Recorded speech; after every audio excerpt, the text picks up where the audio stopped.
میرا پیغام پہنچا دیا تھا. اب یہ ذمہ دار ہیں، یہ جواب دیں. They can't plead ignorance. یہ نہیں کہہ سکتا کہ ہمیں پتہ نہیں تھا، ہمیں بتایا نہیں گیا، معاملہ ان پر کھول دیا گیا تھا. تو یہ آیت من طین، مجھے تو نے بنایا ہے آگ سے اور اس کو بنایا ہے مٹی سے. قال فاہبط منہا، یہ جس دن کہ ان کو دوبارہ تو زندہ کرے گا، قیامت تک کے لیے مجھے مہلت دے دے. وَنَادَاهُمَا رَبُّهُمَا أَلَمْ أَنْهَكُمَا عَنْ تِلْكُمَا الشَّجَرَةِ، میں دوسری مرتبہ بیان ہو رہا ہے. اس سے پہلے یہ سورہ مکی صورتوں میں اور ایک مرتبہ مدنی صورت میں، لیکن یہ کہ ہر جگہ کوئی نہ کوئی بات نئی ہے، اس لیے کہ جس دور سمح کا صیغہ اختیار کیا گیا ہے. وَلَقَدْ خَلَقْنَاكُمْ ثُمَّ صَوَّرْنَاكُمْ ثُمَّ قُلْنَا لِلْمَلَائِكَةِ اسْجُدُوا لِآدَمَ، جو ہے وہ یقیناً جو ہے جنات میں سے تھا. حضرت آدم علیہ السلام کے لیے اس وقت وہ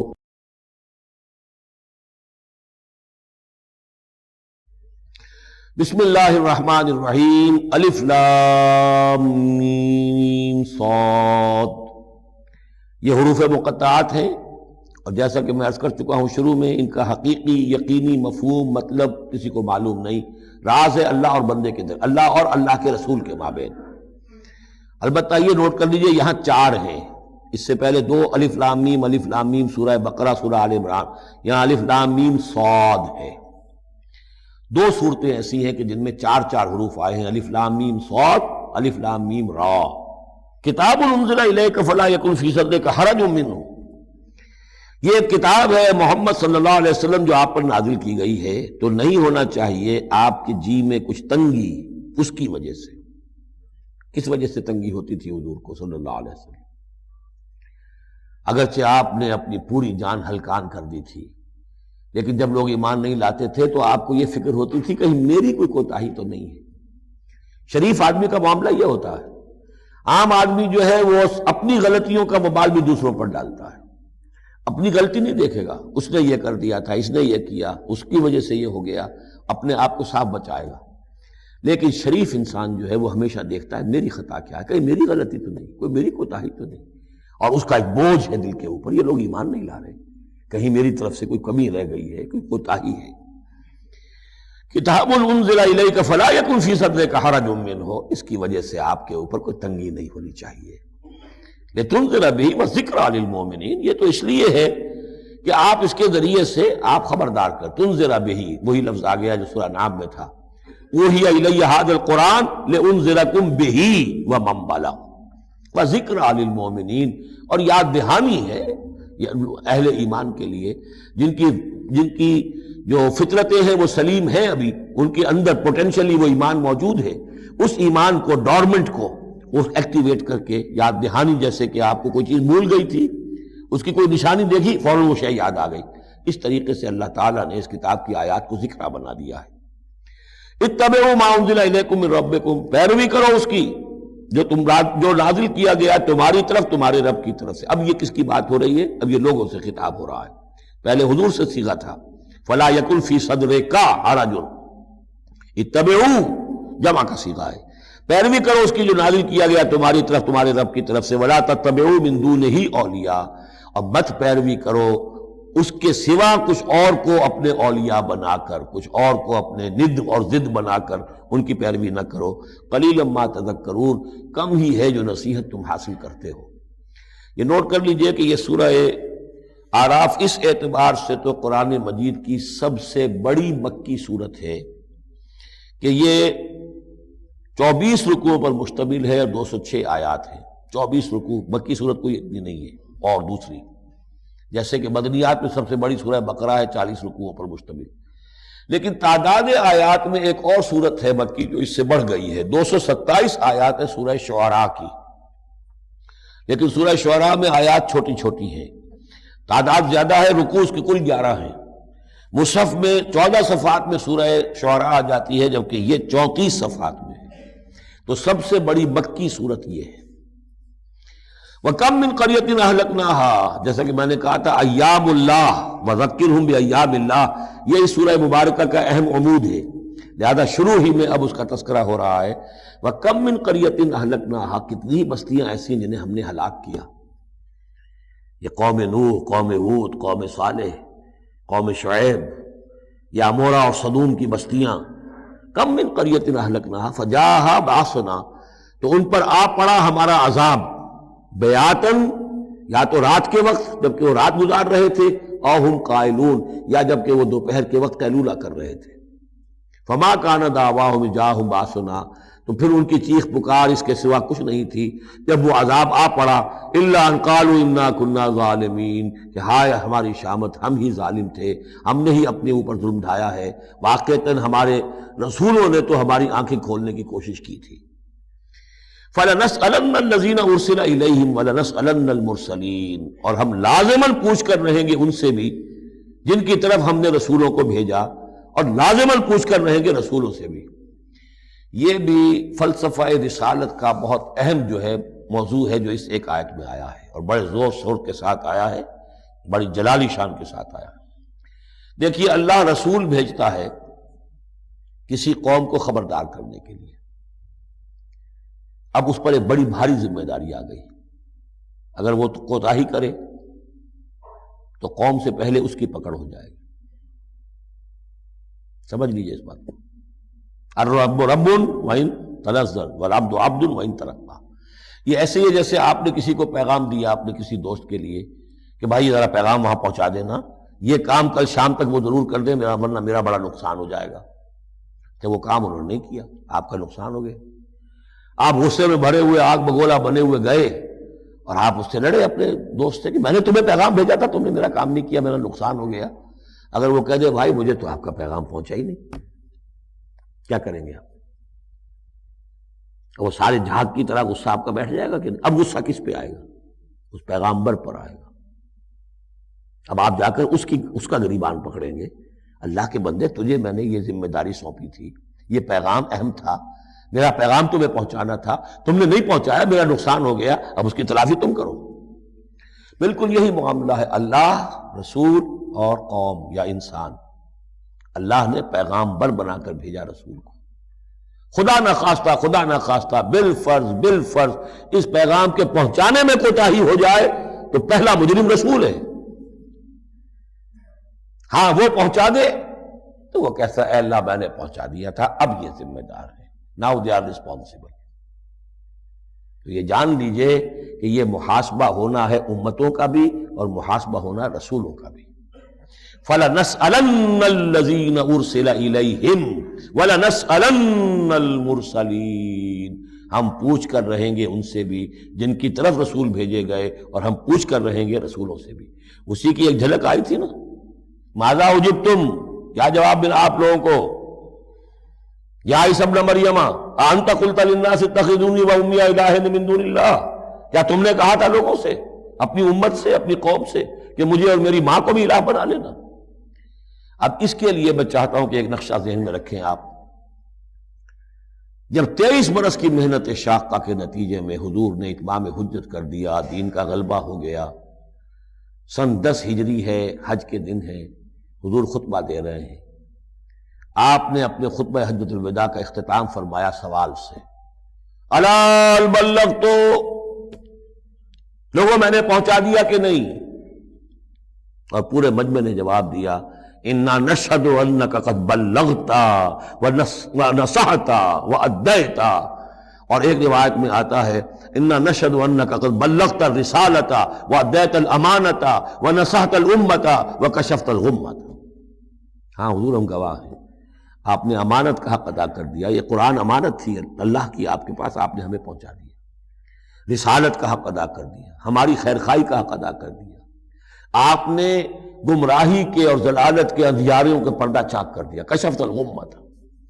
3 دفعہ سوال کیا، 3 دفعہ جواب لیا، پھر 3 دفعہ انگلی سے انگشت شہادت سے آسمان کی طرف، پھر لوگوں کی طرف اشارہ کیا، اللہم اشہد اللہم اشہد اللہم اشہد، اللہ تو بھی گواہ ہے، یہ مان رہے ہیں کہ میں نے تیری پیغام انہیں پہنچا دیا۔ اور پھر فرمایا فَلْيُبَلِّغِ الشَّاهِدُ الْغَائِبَ، اب پہنچائیں وہ جو یہاں ہیں ان کو جو یہاں نہیں ہیں۔ میرے کندھے سے اتر کر یہ بوجھ اب تمہارے کندھوں پر آ گیا، میں رسول صرف تمہارے لیے ہوتا تو بات آج پوری ہو گئی تھی، میں تو رسول ہوں تمام انسانوں کے لیے جو قیامت تک آئیں گے، اب ان تک اس کی تبلیغ اور ابلاغ، اس کا پہنچانا تمہارے ذمہ ہے۔ یہی گواہی ہے جو قیامت کے دن کھڑے ہو کر رسول دے گا۔ فَكَيْفَ إِذَا جِئْنَا مِنْ كُلِّ أُمَّةٍ بِشَهِيدٍ وَجِئْنَا بِكَ عَلَىٰ هَٰؤُلَاءِ شَهِيدًا۔ وہ گواہی جو حضور نے لی ہے اس روز، وہی گواہی ہوگی، اے اللہ میں نے اپنی اس قوم کو تیرا پیغام پہنچا دیا تھا۔ اب یہ ذمہ دار ہیں، یہ جواب دیں۔ They can't plead ignorance۔ یہ نہیں کہہ سکتا کہ ہمیں پتا نہیں تھا، ہمیں بتایا نہیں گیا، معاملہ ان پر کھول دیا گیا تھا۔ تو یہ آیت بڑی اہم ہے۔ فَلَنَسْأَلَنَّ الَّذِينَ أُرْسِلَ إِلَيْهِمْ وَلَنَسْأَلَنَّ الْمُرْسَلِينَ۔ ہم لازماً پوچھ کر رہیں گے ان سے بھی جن کی طرف رسولوں کو بھیجا گیا، اور ان سے بھی جنہیں رسول بنا کر بھیجا گیا۔ وَلَنَقُصَّنَّ عَلَيْهِمْ بِعِلْمٍ وَمَا كُنَّا غَائِبِينَ۔ اور پھر جو کچھ ہم ان کے سامنے احوال بیان کریں گے وہ علم کی بنیاد پر کریں گے، ہم کہیں غائب تو نہیں تھے۔ جب جو کچھ ہو رہا تھا، جو کوئی محمد کر رہے تھے اور صحابہ کر رہے تھے ان کے، وہ بھی ہم دیکھ رہے تھے، اور جو کچھ ابو جہل اور ابو لہب کر رہے تھے وہ بھی ہم دیکھ رہے تھے۔ مَا كُنَّا غَائِبِينَ، ہم کہیں غائب تو نہیں تھے، ہاں تمہاری نگاہوں سے اوجل تھے۔ ہوا مَعَكُمْ أَيْنَمَا كُنتُمْ، وہ تو تمہارے ساتھ ہی ہے جہاں تم ہو۔ تو ہم تو خود جو ہے، تم خود گواہ ہیں، ہر صورتحال جو ہے وہ ہمارے سامنے ہے۔ وَالْوَزْنُ يَوْمَئِذٍ الْحَقُّ، اور اس روز وزن ہوگا حق ہی میں۔ اس کے دو ترجمے اس کے ہو سکتے ہیں۔ حق ہی میں وزن ہوگا اور وزن ہی فیصلہ کن ہوگا، یعنی یہ کہ اللہ کی کوئی ترازو ایسی ہوگی۔ ایک تو ترازو دو پارٹوں والی ہوتی ہے۔ ایک ترازو آپ کو معلوم ہے کہ وہ سپرنگ بیلنس جو ہوتا ہے، جس شے میں وزن ہو اسی سے تو سپرنگ جو ہے نیچے جائے گا نا۔ باطل کاموں میں وزن ہی نہیں ہے، ریاکاری کی نیکیوں میں کوئی وزن ہی نہیں ہے، وہ سرے سے خالی ہے، وہ پادر ہوا ہے، ان کی کوئی حیثیت ہی نہیں۔ والوزن یومئذ الحق، اس دن صرف حق میں وزن ہوگا، نمبر ایک، اور اس دن حق ہی فیصلہ کن ہوگا، وزن ہی فیصلہ کن ہوگا، یعنی جو اگر دو پلڑوں والا ہے تو جس کا پلڑا نیکیوں کا بھاری ہے بس اس کے لیے نجات ہے۔ فمن ثقلت موازینہ، تو جن کے پلڑے بھاری ہوں گے، فاولئک هم المفلحون، تو وہ ہوں گے فلاح پانے والے۔ ومن خفت موازینہ، اور جس کا پلڑا جو ہے، جن کے موازین جو ہیں وہ ہلکے ہوئے، فاولئک الذین خسروا انفسهم بما كانوا بآیاتنا یظلمون، تو یہ وہ لوگ ہوں گے جنہوں نے اپنے آپ کو ہلاک کر لیا بسبب اس کے کہ وہ ہماری آیات پر ظلم کرتے رہے۔ وَلَقَدْ مَكَّنَّاكُمْ، جتنی اہم وہ آیت تھی، فَلَنَسْأَلَنَّ الَّذِينَ أُرْسِلَ إِلَيْهِمْ وَلَنَسْأَلَنَّ الْمُرْسَلِينَ، اتنی ہی اہم اب یہ آیت ہے۔ وَلَقَدْ مَكَّنَّاكُمْ فِي الْأَرْضِ، اور دیکھو انسانوں، ہم نے تمہیں زمین میں تمکن عطا فرمایا۔ وَجَعَلْنَا لَكُمْ فِيهَا معاش، اور اس میں تمہارے لیے معاش کے سارے سامان رکھ دیے، جو جو ضرورتیں تمہارے جسم کی وہ یہیں سے پوری ہو رہی ہیں۔ تمہیں بڑا خطرہ پڑ گیا ہے کہ زمین کے جو خزانے ہیں ختم ہو رہے ہیں، خوراک کم ہو رہی ہے، دیکھو ہم نے سمندر کے اندر سے کیا کیا خوراکیں نکال دی ہیں۔ اللہ کے خزانے ختم ہونے والے نہیں ہیں، ہم نے تمہارے لیے معاش کا پورا بندوبست رکھا ہوا ہے۔ قلیلا ما تشکرون، لیکن بہت کم ہے جو شکر تم کرتے ہو۔ اب یہ جو آخری آیت تھی اس کے حوالے سے دوسرے رکوع میں مضمون چل رہا ہے۔ وَلَقَدْ مَكَّنَّاكُمْ فِي الْأَرْضِ، فرمایا وَلَقَدْ خَلَقْنَاكُمْ ثُمَّ صَوَّرْنَاكُمْ ثُمَّ قُلْنَا لِلْمَلَائِكَةِ اسْجُدُوا لِآدَمَ فَسَجَدُوا إِلَّا إِبْلِيسَ، دیکھو ہم نے تمہیں بنایا، پھر تمہاری تصویر کشی کی، پھر ہم نے کہا فرشتوں سے جھک جاؤ آدم کے سامنے۔ اب یہ آیت پھر ان لوگوں کو سپورٹ دیتی ہے جو قرآن مجید میں جو ایوولوشن، کریشن جو ہے انسان کی، اس کے بارے میں یہ سمجھتے ہیں کہ قرآن مجید سے نظریہ ارتقاء کو تقویت حاصل ہوتی ہے۔ میں آپ کو بتا چکا ہوں اب تک جو چیزیں آئی ہیں کہ ایک جگہ پر آدم کی مثال دی گئی، مٹی سے بنایا، اس میں کہا کن فیکون، وہ اسپیشل کریشن کی تائید والی آیت ہے۔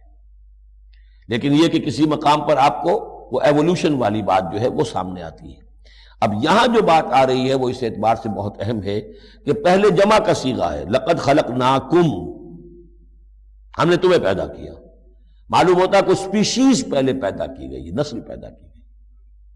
ثم صورناکم، پھر تمہاری تصویر کشی کی ہے، فنیشنگ ٹچز دیے ہیں، تمہیں بنایا ہے، تمہارے نقش و نگار سنوارے ہیں۔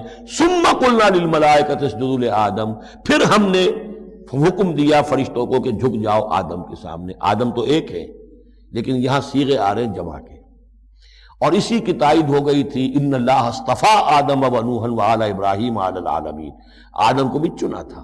تو معلوم ہوتا ہے کہ ایک امکان ہے، باقی یہ چیزیں جیسے کہ میں نے عرض کیا تھا یہ تھیوریز ہیں، لیکن ان میں جہاں کہیں جس چیز کے لیے کوئی آتا ہے اشارہ اس کو ہمیں جان لینا چاہیے، باقی we have to keep it open. ابھی دیکھیں گے اللہ تعالیٰ، ہو سکتا ہے جب حقائق اور مزید واضح ہو جائیں تو قرآن مزید مبرر ہو کر سامنے آ جائے گا، لیکن جس حد تک وہ اشارات اب بھی ہمیں مل رہے ہیں انہیں بھی سمجھ لینا چاہیے، نوٹ کر لینا چاہیے. وَلَقَدْ خَلَقْنَاكُمْ ثُمَّ صَوَّرْنَاكُمْ ثُمَّ قُلْنَا لِلْمَلَائِكَةِ اسْجُدُوا لِآدَمَ فَسَجَدُوا إِلَّا إِبْلِيسَ. اب یہ مضمون ہم پڑھ چکے ہیں، سجدہ کیا سب نے سوائے ابلیس کے. لم یکن من الساجدین، نہ ہوا وہ سجدہ کرنے والوں میں. قال ما منعک الا تسجد اذ امرتک، اللہ تعالیٰ نے فرمایا کس چیز نے تمہیں روکا ہے جبکہ میں نے تمہیں حکم دیا، تم نے سجدہ کیوں نہیں کیا؟ قال انا خیر من، یہ اس کی اپنی استکبار کی بنیاد پر تھا. وہاں استکبرا، ابا واستکبرا صرف، یہاں اس کا قول نقل کر دیا انا خیر منہ، میں اس سے بہتر ہوں. خلقتنی من نار وخلقتہ من طین، مجھے تو نے بنایا ہے آگ سے اور اس کو بنایا ہے مٹی سے. قال فاہبط منہا، اللہ نے فرمایا تو اتر جاؤ اس سے.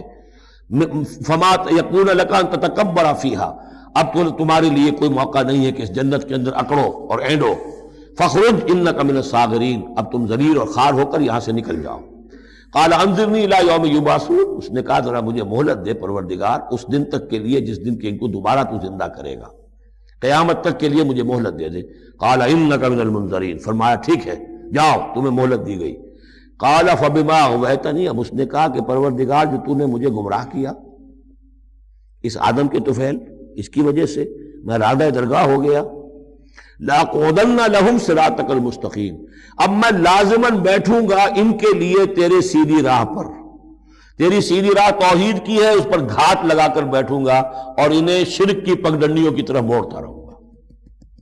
لَأَقْعُدَنَّ لَهُمْ صِرَاطَكَ الْمُسْتَقِيمَ، میں لازماً ڈیرے لگا کر اور مورچہ جما کر بیٹھوں گا تیرے سیدھے راستے پر، توحید کے راستے پر، انہیں شرک کی پگڈنڈیوں کی طرف موڑنے کے لیے.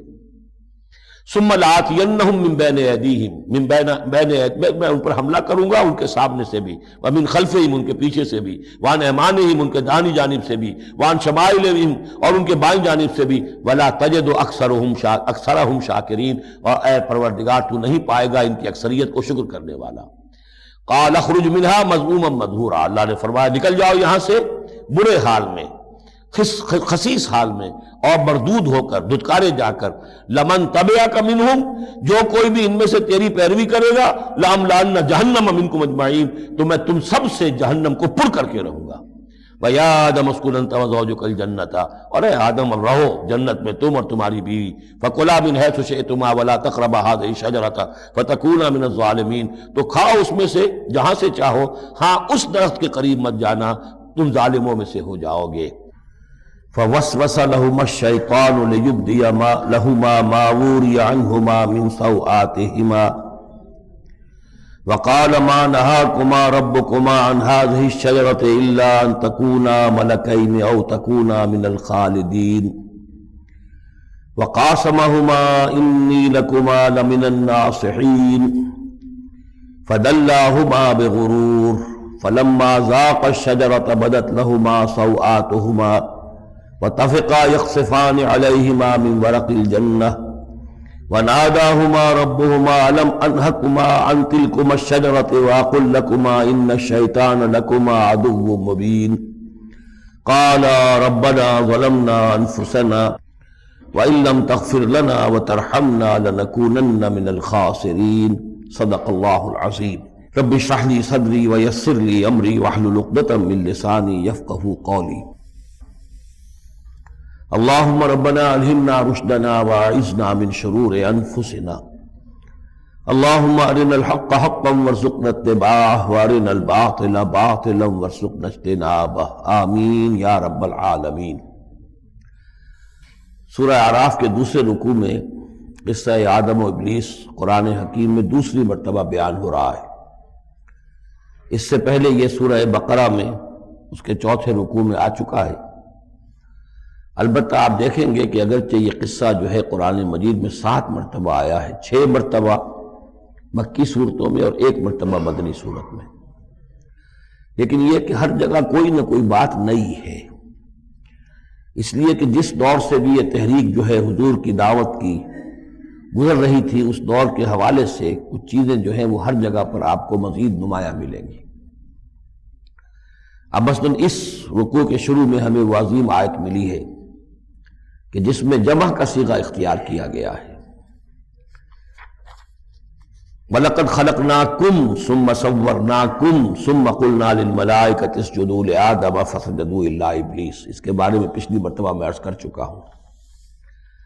اب دوسری بات جو آ رہی ہے وہ یہ ہے کہ جو شیطان نے ورغلایا حضرت آدم کو اور حضرت حوا کو سلام علیہما، کہ جس درخت کا پھل کھانے سے اللہ تعالیٰ نے انہیں روک دیا تھا، کسی طریقے سے ورغلا کر انہیں اس درخت کا پھل کھانے پر آمادہ کر لیا۔ اس کے لیے لفظ آیا فوسوس لہما۔ یہ وسوسہ اصل میں ہم یہ سمجھتے ہیں کہ شاید یہ چیزیں اس طور سے ہو رہی تھی جیسے کہ ہم ایک دوسرے کے سامنے کھڑے باتیں کر رہے ہیں، ایک دوسرے کو پہچان رہے ہیں، لیکن حضرت آدم اور حوا کے بھی دلوں میں وسوسہ اندازی کی ہے شیطان نے، جیسے کہ شیطان وسوسہ اندازی کرتا ہے ہمارے دلوں میں۔ یہ مکالمے اس طرح کے نہیں ہے کہ وہ ایک ہی محفل میں کھڑے ہوئے، عام طور پر سورہ بقرہ کے 4 رکوع میں بھی اور دوسرے مقامات پر بھی ہمارا تصور کچھ اور رہتا ہے، لیکن یہاں وہ پردے حائل ہیں۔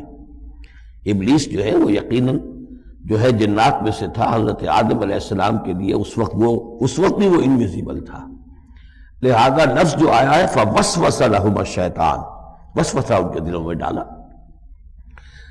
لیبدی لہما ما وری عنہما من سوآتہما۔ اب یہاں خاص طور پر ایک بات آ رہی ہے، اس کو ہم متشابہات ہی میں شمار کریں گے۔ یہاں ایک خاص اثر ظاہر کیا جا رہا ہے کہ وہ شجر ممنوع تھا، اس کا پھل کھانے کا ایک نتیجہ برآمد ہوا، اور وہ یہ ہوا کہ حضرت آدم اور حوا پر ان کی شرمگاہیں جو ہیں وہ نمایاں ہو گئیں۔ یا تو ایسا ہے کہ پہلے انہیں شعور نہیں تھا، اب شعور پیدا ہو گیا، یا یہ کہ انہیں کوئی خاص لباس جنت کا حلہ اللہ تعالیٰ نے عطا کیا ہوا تھا، وہ لباس اتر گیا اس درخت کا پھل کھانے کے نتیجے میں۔ یہ چیزیں ایسی ہیں کہ جس سے یقیناً بہت سے لوگوں کو کچھ قیاس آرائیوں کا موقع ملا ہے۔ بعض لوگوں کے نزدیک یہ نیکی اور بدی کی تمیز کا درخت ہے اصل میں، کہ جس کو کھاتے ہی نیکی اور بدی کی تمیز پیدا ہو جاتی ہے۔ بعض حضرات کا خیال یہ ہے کہ یہ اصل میں پہلا سیکشول ایکٹ ہے آدم اور حوا کے مابین، جس کو اس سے تعبیر کیا گیا ہے۔ یہ مختلف آراء ہیں، مختلف جو ہیں اس میں قیاسات ہیں، لیکن صحیح بات شکل یہی ہے کہ اس کے ضمن میں ابھی ہمیں اس کو متشابہات ہی کے دائرے میں رکھ کر اور اس کے بارے میں کوئی قطعی اور حقیقی اور یقینی رائے جو ہے قائم کرنے کی کوشش نہیں کرنی چاہیے، تاکہ کہیں اور معلومات جو ہیں ہماری سائنس کے ذریعے سے اکتشافات اور معلومات کا دائرہ اور وسیع ہو جائے تو اس سے ہم پہنچ جائیں اس کی کنہ تک کہ وہ درخت کون سا تھا۔ لیکن یہاں ظاہر کیا گیا ہے کہ شیطان نے جو وسوسہ اندازی کی ان کے دلوں میں وہ یہ تھی، فوسوس لہما الشیطان لیبدی لہما ما وری عنہما من سوآتہما وقال ما نہاکما ربکما عن ہذہ الشجرہ، اور اس نے کہا، یہ وسوسہ اندازی کی کہ نہیں روکا ہے آپ دونوں کو آپ کے رب نے اس درخت سے، الا ان تکونا ملکین، مگر یہ کہ کہیں آپ نہ ہو جائیں فرشتے نہ بن جائیں، او تکونا من الخالدین، یا ہو جائیں آپ ہمیشہ ہمیش رہنے والے۔ اب اس میں سیدھی سی بات یہ ہے کہ فرشتوں کو تو جھکایا گیا حضرت آدم کے سامنے، تو فرشتہ بن جانا کون سی بہت بڑی بات تھی، لیکن یہ کہ انسان بسا اوقات اپنی اصل حقیقت کو، اصل مقام کو بھول جاتا ہے، نسیان ہو جاتا ہے، اور یہ بات گویا کہ شیطان کی وسوسہ اندازی سے ان کے ذہن میں پیدا ہوئی، یا یہ کہ آپ ہمیشہ ہمیش رہیں اور آپ پر موت طاری نہ ہو۔ وَقَاسَمَهُمَا إِنِّي لَكُمَا لَمِنَ النَّاصِحِينَ، اور انہوں نے قسمیں کھا کھا کر اس نے یقین دلایا میں آپ کے لیے بہت یعنی مخلص ہوں، اور جو رائے دے رہا ہوں وہ بہت صحیح ہے۔ فَدَلَّاهُمَا بِغُرُورٍ، تو دھوکہ دے کر انہیں، جس کو ہم کہتے ہیں مائل کر ہی لیا، شیشے میں اتار ہی لیا۔ فلما ذاق الشجرۃ، تو جب ان دونوں نے چکھ لیا اس درخت کے پھل کو، بدت لہما سوآتہما، ظاہر ہو گئی ان پر ان کی شرمگاہیں، واتفقا یخصفان علیہما من ورق الجنہ، اور وہ اب لگے درخت کے جو جنت کے پتوں کو گانٹھ کر اپنے لیے لباس بنانے کے لیے، تفقا یخصفان، گانٹھنے لگے، جوڑنے لگے، کہ جو جنت کے پتے تھے ان کو سی کر آپس میں اپنی سطر جو ہے سطر پوشی کریں اور اپنی شرمگاہوں کو ڈھانپیں۔ وَنَادَاهُمَا رَبُّهُمَا، اور اب پکارا انہیں ان کے پروردگار نے، أَلَمْ أَنْهَكُمَا، کیا میں نے منع نہیں کیا تھا تمہیں، أَنْ تِلْكُمَا الشَّجَرَةَ، اس درخت سے، وَأَقُلْ لَكُمَا، اور میں نے کیا کہا نہیں تھا تم سے، ان الشیطان لکما عدو مبین، کہ شیطان تم دونوں کے لیے بڑا کھلا دشمن ہے۔ قالا ربنا ظلمنا انفسنا، تو ان دونوں نے کہا کہ اے رب ہمارے، ہم نے اپنے اوپر ظلم کیا، زیادتی کی، ہم اپنی غلطی کا اعتراف کرتے ہیں۔ وَإِن لَّمْ تَغْفِرْ لَنَا وَتَرْحَمْنَا لَنَكُونَنَّ مِنَ الْخَاسِرِينَ، اور اگر تو نے ہمیں معاف نہ فرما دیا اور ہم پر رحم نہ فرمایا تو ہم تو تباہ ہونے والوں میں ہو جائیں گے۔ یہاں ایک بات اور نوٹ کر لیجئے، ایک تو یہ کہ یہاں کہیں بھی ایسا اشارہ نہیں ہے کہ ابلیس نے یہ وسوسہ ابتداءً حضرت حوا کے دل میں کیا۔ عام طور پر ہمارے ہاں جو کہانیاں مشہور ہیں وہ یہ ہے کہ حوا جو ہے ذریعہ بنی ہے حضرت آدم کو بھی گمراہ کرنے کا۔ وہ اشارہ نہ سورہ بقرہ میں اس کا ہے نہ یہاں ہے، بلکہ جمع کوئی جو تثنیہ کا صیغہ ہے مسلسل چل رہا ہے، ان دونوں کے لیے معاملہ ہے، بیک وقت ہے۔ تو یہ اصل میں جو عیسائی دنیا میں تصور پیدا ہوا ہے کہ عورت فی نفس ہی برائی کی مظہر ہے، ایو سے ایول، ایو اور حوا اور ایول بری شے، یعنی عورت فی نفس ہی برائی کی جڑ ہے۔ چونکہ ان کے ہاں رحمانیت پیدا ہوئی، شادی نہ کرنا جو ہے وہ گویا کہ اعلیٰ روحانی زندگی کے لیے شرط قرار پایا، عورت سے قرب اور تعلق جو ہے وہ بڑی گھٹیا بات، دنیا داری کی زندگی، حیوانی زندگی قرار پائی۔ تو یہ تصورات قرآن میں کہیں نہیں ہے۔ یہ تو جیسے کہ آدم کا معاملہ تھا ویسے حوا کا معاملہ تھا، اور شیطان نے دونوں کو ورغلایا ہے اور دونوں نے اللہ سے معافی مانگی ہے۔ دوسرے یہ کہ یہاں نوٹ کر لیجئے کہ یہاں یہ بتا دیا گیا کہ وہ الفاظ کیا تھے۔ وہاں سورہ بقرہ میں ہم پڑھا آئے فَتَلَقَّى آدَمُ مِن رَبِّهِ كَلِمَاتٍ فَتَابَ عَلَيْهِ، حضرت آدم کے دل میں جو ایک سخت پشیمانی کے جذبات پیدا ہوئے تو اس کے لیے الفاظ خود اللہ تعالیٰ نے تلقین فرما دیے، اور وہ الفاظ یہ ہیں ربنا ظلمنا انفسنا وَإِن لَّمْ تَغْفِرْ لَنَا وَتَرْحَمْنَا لَنَكُونَنَّ مِنَ الْخَاسِرِينَ قَالَ اهْبِطُوا بَعْضُكُمْ لِبَعْضٍ عَدُوٌّ، اور اللہ نے فرمایا کہ اب اترو یہاں سے۔ ہبوط کے بارے میں گفتگو میں سورہ بقرہ میں کر چکا ہوں۔ تم ایک دوسرے کے دشمن ہوگے، عداوت جو ہے وہ چل رہی ہے، شیطان اور اس کی ذریت اور حضرت آدم کی اولاد، اس کے مابین تو سب سے بڑی دشمنی ہے، مستقل دشمنی ہے۔ باقی یہ ہے کہ انسانوں کے اندر بھی آپس میں دشمنیاں چلتی ہیں۔ وَلَكُمْ فِي الْأَرْضِ مُسْتَقَرٌّ وَمَتَاعٌ إِلَىٰ حِينٍ، اور اب تمہارے لیے زمین میں ٹھکانہ ہے اور ساز و سامان ہے، ضرورت کی چیزیں ہیں، إِلَىٰ حِينٍ، ایک وقت معین تک کے لیے، یہ ابدی نہیں ہے، ہمیشہ کے لیے نہیں ہے، ایک خاص وقت تک کے لیے اب تمہیں وہاں رہنا بسنا ہے، اور وہاں رہنے بسنے کے لیے جو ضروری چیزیں ہیں وہاں فراہم کر دی گئی ہیں۔